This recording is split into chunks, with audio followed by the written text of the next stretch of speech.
Okay, welcome to lesson 3, using the question feature to check for understanding. This is one of my favorite things to do.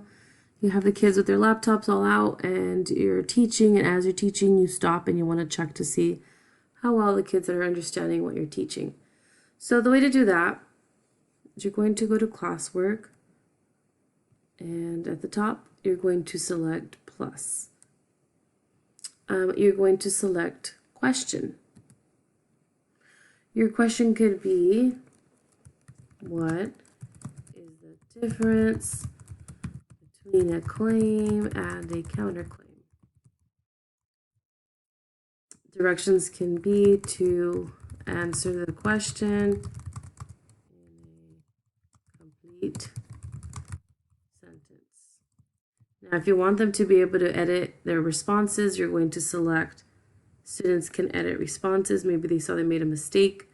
This is really important when students know that other people can see their answers because it makes them self-conscious. So just allowing them to make those changes is kind of helpful for them and feeling a little bit more willing to try and be, putting themselves out there. Basically, it's a risk for them. So students can edit their answer. If you want students to reply to each other and say, I agree with you, or kind of have a conversation, you'll select this one. If you don't want them to reply, then you'll make sure to untoggle that. And it automatically detects its short answer, but you could also include a multiple choice. So you can go ahead and play with that and try the different types. Again, you can change the points here.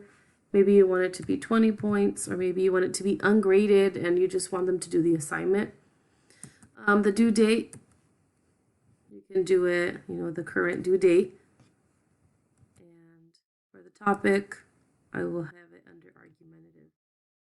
And I'll simply press ask. Now, if there's resources you can add, that will be helpful for students.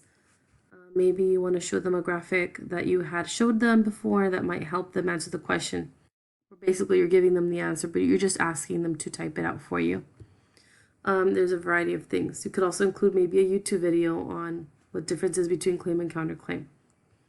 Anyway, then you press ask and it'll pop up on the student's assignment.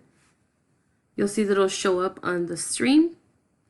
And here you'll see that the most recent things you've posted are going to be at the very top.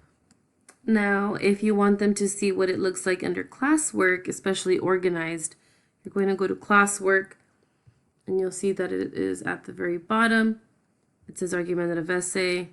That's not the one I want. I want the one that is what is the difference between a claim and counterclaim. So you'll see it says answer the question in a complete sentence, and I can see here 0 people have turned it in, and it's assigned to 0 people because I don't have any students in the classroom. They'll click on view question and the students will be able to see the question and they'll type their answer, and they'll be able to reply to each other if you left it at that. Okay, and that is it for that one.